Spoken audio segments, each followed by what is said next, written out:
listeners, terakhir itu kalau kita mendengarkan atau melihat perkembangan kasus kebakaran di depo Pertamina di Pelumpang ya, ini kan permukiman warga yang berada di buffer zone atau zona penyangga atau zona aman.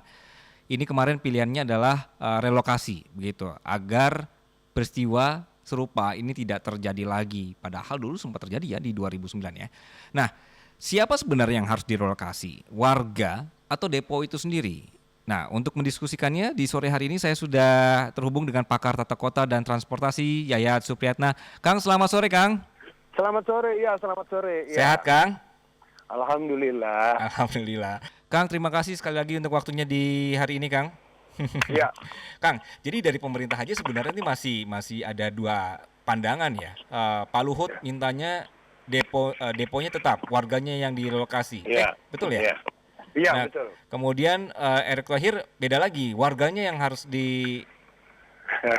direlokasi begitu. Ini benar kan ya? Atau jangan-jangan saya kebalik. Jadi intinya adalah satu ingin warganya yang direlokasi, satu ingin deponya yang direlokasi. Lebih efektif mana sebenarnya? Atau efisien mana, Kang? Pertama begini, sebetulnya kalau rencana tahun 2009 tentang revitalisasi dan relokasi warga itu bisa dijalankan, selesai masalah. Oke. Tahun 2009, depo kan terbakar. Terus dibuatlah konsep bersama oleh pemerintah pusat. Ingat ya, pemerintah pusat, Pemprov DKI, Pertamina, semuanya sepakat. Dibuatlah zona buffer zone, jaraknya 50 meter dari depo BBM tersebut. Tetapi pertanyaannya, kenapa tidak dieksekusi? Persoalannya ada sengketa tanah di atasnya. Oke. Nah, jadi ketika sengketa tanah itu tidak bisa diselesaikan, artinya apa? APBD DKI, APBD DKI itu tidak bisa masuk karena bukan tanah DKI. Pertamina pun tidak bisa masuk karena status hukum tanahnya masih dipertanyakan dan diperdebatkan. Kemudian pertanyaannya, tanah yang sedang sengketa, kosong, melompong, ya dirambah masyarakat lah. Didudukin, ditempati. Nah, mohon maaf sekali lagi, ketika tanah itu bermasalah, ya muncullah saya bilang tadi, inisiatif ada yang ngasih KTP, pengakuan, padahal tidak boleh sebetulnya di atas tanah sengketa itu dibentuk RT RW dan sebagainya. Kemudian muncullah namanya itu. Nah, sekarang IMB kawasan dan sebagainya, sebetulnya itu tidak ada dasar hukum yang kuat. Nah, sekarang pertanyaan begini. Apa yang harus kita lakukan? Ya, ketika kondisi situasi sudah seperti ini. Apakah pilihannya pilihan relokasi? Apakah pilihannya itu pada konteks pemindahan depo? Pertama, saya kasih pertimbangan dari sisi kepentingan depo BBM Pelumpang. Pertama, dari sisi letak dan strategisnya sama investasi. Lokasi itu sangat strategis. Pertama satu, lokasi sudah dekat dengan akses jalan tol. Artinya apa? Kalau dilakukan pola distribusi terkait BBM ke seluruh wilayah Jabodetabek, itu tidak sulit. Karena sudah langsung masuk jalan tol, masuk ke seluruh wilayah, sistem wilayah Jabodetabek, dan tidak terlalu harus katakanlah melalui jalan-jalan macet dan sebagainya. Jadi dari satu sisi lokasi, dia sudah tepat. Kedua, dari sisi investasi. Investasi itu artinya sudah tertanam pipa sepanjang 5 kilometer yang menghubungkan antara pelabuhan dengan BBM, depo BBM yang ada di situ. Artinya apa? Dari mekanisme sistemnya itu sudah terbentuk. Yang ketiga dari apa? Dari fungsi strategisnya. Yang mengingat bahwa letak tersebut mendistribusikan lebih dari 20% kebutuhan BBM nasional, artinya untuk wilayah Jabodetabek dan sekitarnya. Nah, kalau misalnya depo dipindahkan, lebih besar biaya mana? Apakah biaya membangun deponya atau biaya revitalisasi penduduknya? Nah, kalau misalnya nanti penduduknya dipertahankan, itu kan artinya mereka masih di atas tanah yang bukan milik mereka. Nah, kalau direvitalisasi sebetulnya tidak terlalu sulit. ada peran pemerintah pusat, Pemprov DKI, Pertamina turun, BUMN turun, aset Pemda DKI banyak di sana. Penetapan status hukum tanahnya juga bisa dipertegas melalui pengadilan. Kemudian ditempatkanlah penduduk itu untuk ditata. Jadi dari tanah yang didudukin oleh penduduk itu direvitalisasi, diremajakan namanya. Dibuatlah lingkungan rumah susun yang apik, dikasih fasilitas pendidikan, dikasih fasilitas pasar, lapangan kerja, lapangan usaha. Siapa yang nggak tertarik kalau kawasan itu ditata? Baik. Berarti kalau misalnya saya melihat Kang Yayat ini sebenarnya lebih setuju kalau misalnya warganya yang direlokasi ya dibandingkan dengan deponya yang digeser ya? Saya bukan mengatakan relokasi, revitalisasi. Revitalisasi, oke. Iya, kalau misalnya relokasi itu dipindahkan jauh kemana. Tapi kalau direvitalisasi, penataan kawasan lingkungan permukiman. Dibuat buffer zone-nya, rumahnya ditata, dibuatkan rumah susun. Kalau misalnya ada yang punya sertifikat tanah, buktinya betul, dikasih ganti rugi. Yang bukan pemilik tanahnya dipindahkan karena bukan hak mereka untuk dapat tinggal di situ. Kemudian ditempatkan di rumah susun. Dikasih fasilitas lapangan kerja dan usaha. Dan mohon maaf sekali lagi, dengan contoh model itu, kita akan menata semua depo-depo BBM di berbagai kota yang juga sudah dikelilingi oleh perumahan-perumahan penduduk yang ada. Oke, Itu Kang, kan menjadi model. berarti usulan dari Kang ini adalah konsepnya aja, ayo dibetulin ini daerahnya, di lokasi sekitar itu, revitalisasi, diperbaiki, dibangunlah tadi jangka panjangnya ada rumah susun begitu, Kang ya? Iya. Oke. Iya, jadi kita nggak perlu harus depo BBM-nya dipindahkan, tapi revitalisasi itu penting apa? Untuk menata kawasan tidak tambah kumuh. Kalau lihat sekarang kan kumuh banget itu, bahkan ada rumah yang nempel dengan pagar temboknya depo BBM. Itu kan sudah merambah luar biasa. Jadi ibaratnya kalau misalnya pun nanti depo BBM dipindahkan, mau jadi apa tempatnya? Itu aset loh, tanahnya cukup luas loh. Mau dibuat apa oleh Pertamina? Apakah tanahnya mau dikosongkan? Lebih bagus menurut saya, Pertamina satu mengaudit untuk sistem internal keamanan dari BBM Pelumpang tersebut. Bahwa dengan usia lebih dari 40 tahun, kondisinya masih dianggap aman, pipanya tidak korosif, tangkinya juga aman, sistem keamanannya bagus. Artinya ada garansi peristiwa tidak terulang. Sementara penduduk silakan. Ya, sementara penduduk-penduduk yang ada di sekitar tersebut, mereka bisa dipindahkan, direvitalisasi pada lingkungan dengan jarak yang aman. Kalau misalnya jarak amannya dikatakan itu 50 meter, kenapa tidak dilakukan dalam jarak aman yang 50 meter itu yang dijalankan? Kenapa kita harus ragu untuk melakukan revitalisasi kalau tujuannya baik dan biayanya juga dikatakan lebih efisien dibandingkan kita harus mencari depo baru. Kan kita tidak ingin selama 2,5 tahun pembangunan itu kemudian pasokan energinya terganggu kemana-mana. Kang, kalau dari segi waktu pengerjaannya akan lebih cepat dengan konsep yang diajukan Kang Yayat ini dengan revitalisasi atau dengan relokasi atau menggeser depo? Waktunya, Kang? Pertama begini, kalau masalah relokasi itu atau revitalisasi penduduk, DKI itu sudah punya pengalaman. Pengalamannya di mana? Di Pasar Gembrong. Waktu Pasar Gembrong Jakarta Timur itu terbakar, dalam 6 bulan Pemprov DKI bisa bangun rumah pengganti buat penduduk. Di mana? Di bekas lokasi kebakaran itu. Penduduknya dipindahkan kemana? Ke rumah susun sementara selama 6 bulan, 7 bulan. Kemudian dengan dana yang ada, lingkungan yang terbakar itu ditata ulang, dibuat rapih, dibuat lebih aman, dibuat jaraknya lebih teratur.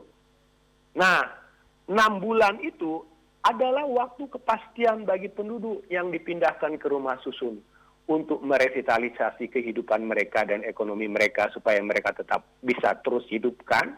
Kemudian bangunannya dibangun dalam waktu yang sudah ditetapkan. Kemudian yang kedua, kalau misalnya kasus pemindahan penduduk tanpa bermasalah pun, adalah juga belajar dari kampung pulau. Oke. Kampung pulau itu kan kebanjiran, wilayah yang kebanjiran. Jadi mengajarkan penduduk di mana dipindahkan? Dipindahkan pada tempat yang tidak terlalu jauh dari lokasi tersebut. Di mana? Di Sudin, bekas tanah Sudin PU Jakarta Timur yang dibangunkan rumah susunnya oleh Kementerian PUPR. Dipindahkan, aman tidak kebanjiran. Nah, sekarang kalau penduduk yang ada di sekitar depo itu, kalau mereka kan sekarang tidak punya rumah, tidak punya tanah, tidak punya apa-apa, mau dikemanakan? Pemprov DKI pernah harus mengambil keputusan, adakah rumah susun sementara buat mereka? Oke. Atau mereka dicarikan kontrakan yang mungkin bisa disewakan selama 6 bulan atau 7 bulan sebagai shelter. Atau mereka bisa dipindahkan ke rumah saudara, kerabat, atau siapa. Atau mereka kalau mau pulang kampung duluan silakan. Tapi beri garansi waktunya dalam kurang waktu setahun kita bisa menyelesaikan atau membangun rumah susun. Udah jago-jago kita bangun rumah susun. Oke, jadi usulan dari Kang Yayat tadi adalah ya udah dalam prosesnya misalnya butuh waktu 6 bulan, ya udah dikontrakin aja lah nih orang-orangnya tadi ya. Iya. Dikontrakin. Tapi yang pertama gini. Tapi harus jelas dulu. Jaminan Yang bahwa dia akan dikontrakin- dapat rumah itu ya. Bukan, harus jelas dulu. Kan yang terbakar juga kemungkinan banyak yang ngontrak. Oh, Ya kan? Iya. Ya kan, kedua, siapa pemilik rumahnya? Betulkah dia punya sertifikat tanahnya atau bukan, asetnya atau bukan? Itu kan menjadi sangat penting. Dengan data itu, pertama validitasi data kepemilikan aset. Betul nggak itu aset mereka? Ya kan? Kedua, dari sisi kepemilikan rumah, betul atau tidak? Kan rumahnya hilang, hancur bukan karena digusur, karena terbakar, ya kan? Oke. Artinya pemerintah menggantikan rumah. Bahagia nggak orang dikasih pengganti rumah misalnya? Dengan rumah sewa misalnya, dengan tarif yang terjangkau. Artinya kan kita membahagiakan warga untuk dikasih tempat tinggal.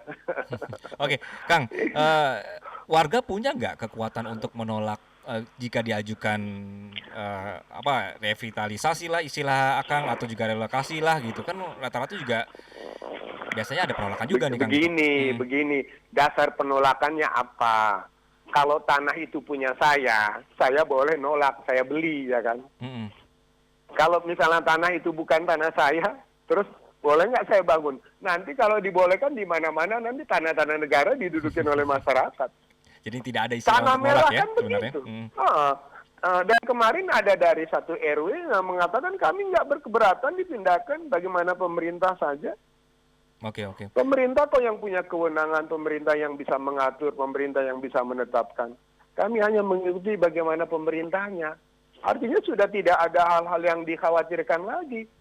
Dan kalaupun mohon maaf kemarin ada IMB namanya, IMB kawasan atau apa.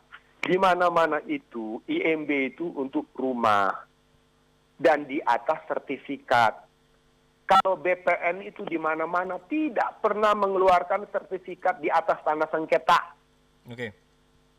Jadi kalau misalnya ada yang ngaku-ngaku punya sertifikat, tanya sumber sertifikatnya dari mana.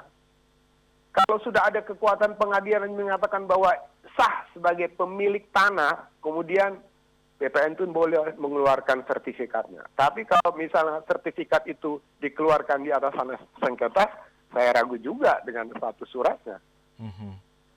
Kita harus belajar mengajak masyarakat lebih memahami aturan hukum, memahami aturan tata ruang, memahami konsep bagaimana membangun pemukiman yang aman, bebas dari gangguan masalah misalnya kebakaran atau ancaman lainnya.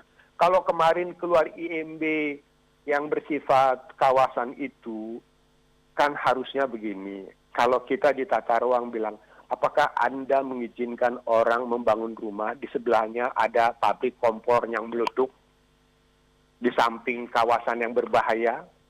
Di tata ruang itu ada namanya zona merah, zona kuning, zona hijau untuk menetapkan zona wilayah rawan bencana. Kalau zona merah itu sama sekali tidak boleh ada kegiatan apapun.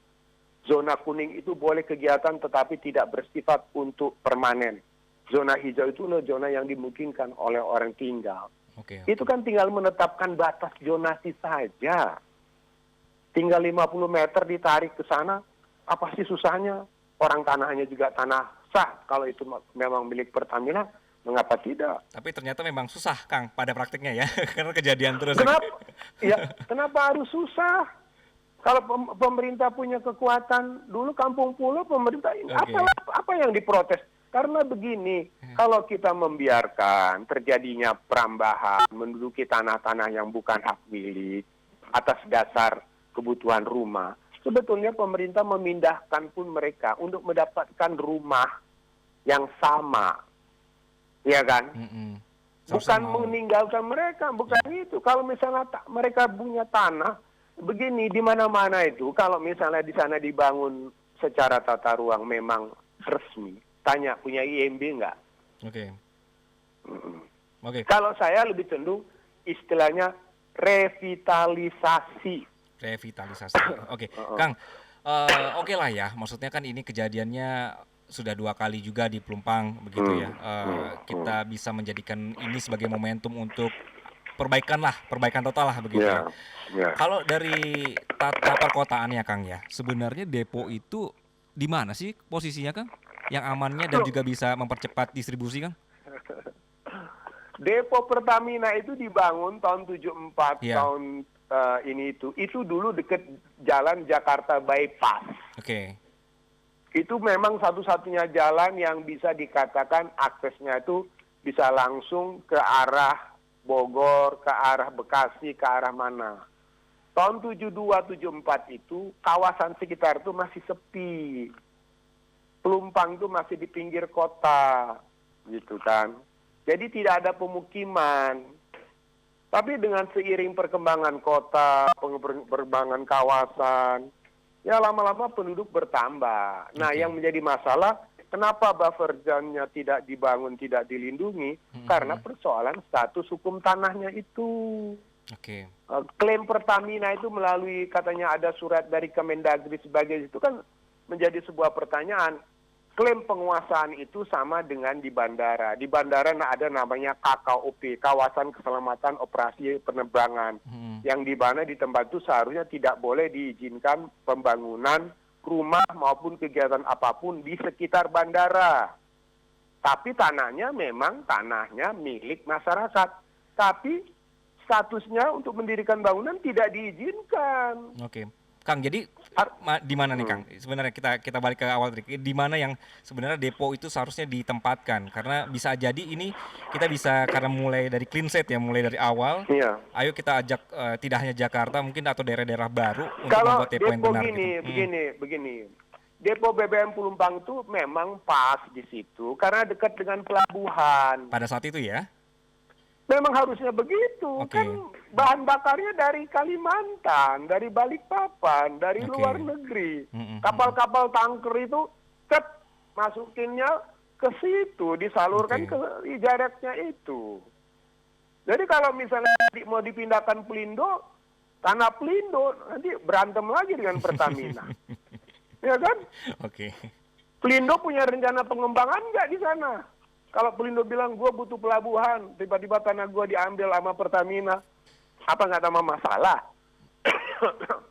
Kayaknya sih Ya kan? nggak nungguin masalah, hanya tunggu viral aja kali Kang ya. Nunggu Itu. Iya kan, artinya begini, kalau kita ingin mengajarkan kepada masyarakat, Mm-mm. kita itu bermukim harusnya lebih tertata, ya kan? Lingkungannya juga harus lebih aman, berkualitas hidupnya lebih bagus. Artinya apa? Dengan kejadian kebakaran ini, kita akan mencari contoh model bagaimana menata lingkungan yang bagus. Kedua, menjadi contoh model untuk apa? Pengamanan dan pelindungan kawasan-kawasan sentra vital lainnya milik negara di tempat-tempat lain. Coba lihat peta-peta di daerah lain, itu udah hampir didudukin oleh masyarakat sekitarnya. Iya, Balongan, di Cilacap, di Cepu atau di mana, di Bandung atau di Medan. Cobalah perhatikan itu. Oke. Hampir rata-rata sudah dipadati oleh pemukiman penduduk. Oke, Kang. Kemarin kan juga yang menjadi pembicaraan adalah karena buffer zone tidak ada, kemudian juga sudah menjadi permukiman, kemudian juga disebutkan minimal buffer zone itu 50 meter. Tapi kalau misal kita melihat dari kasusnya Pelumpang sendiri, kemarin itu kan bukan hanya sebenarnya sudah terpenuhi 50 meter gitu, tapi ada satu pipa ini yang ternyata juga entah itu uap atau bagaimana terlempar ke udara dan memicu api. Apakah sebenarnya jarak yang aman itu berapa, Kang?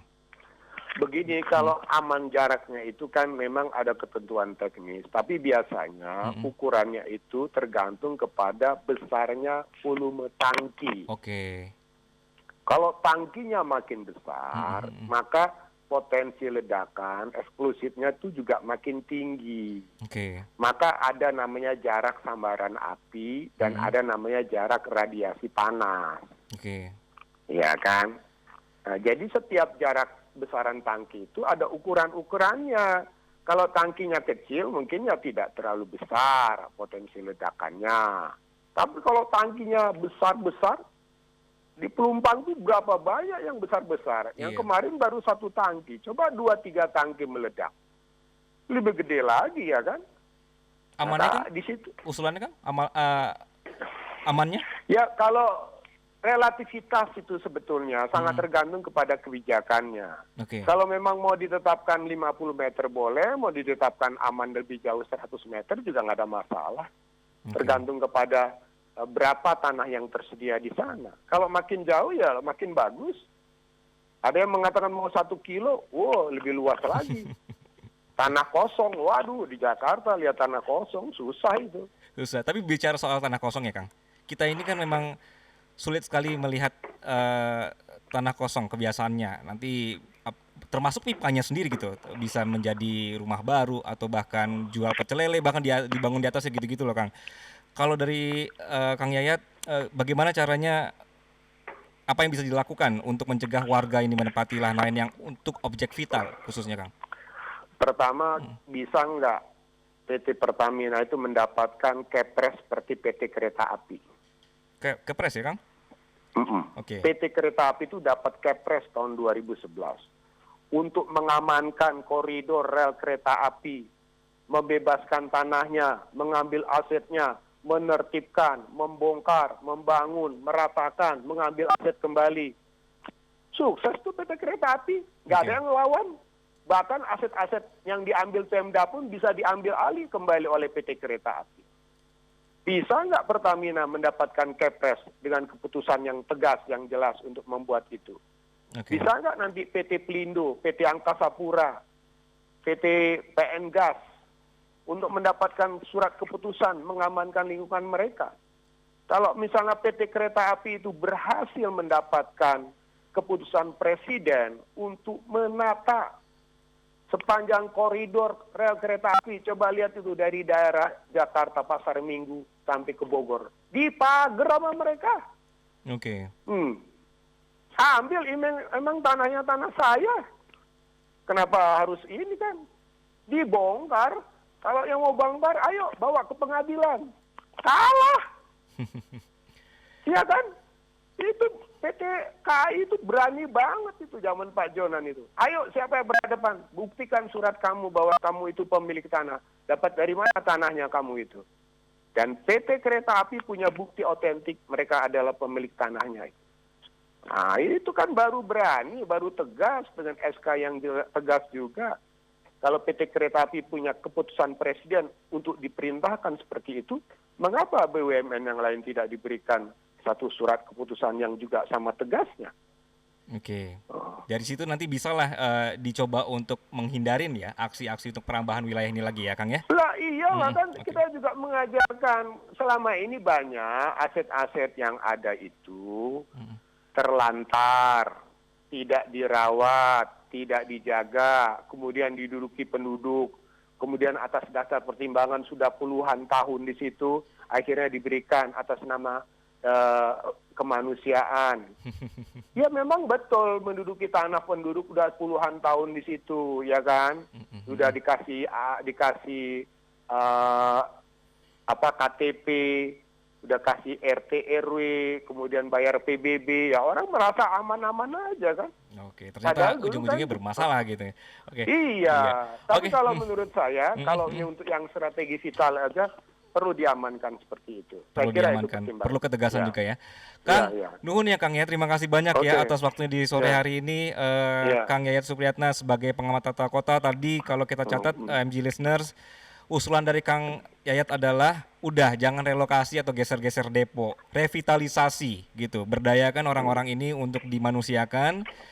Dalam waktu pembangunan misalnya rumah susun mereka dikontrakin dengan data yang lengkap, ini rumah siapa, ini lahan siapa.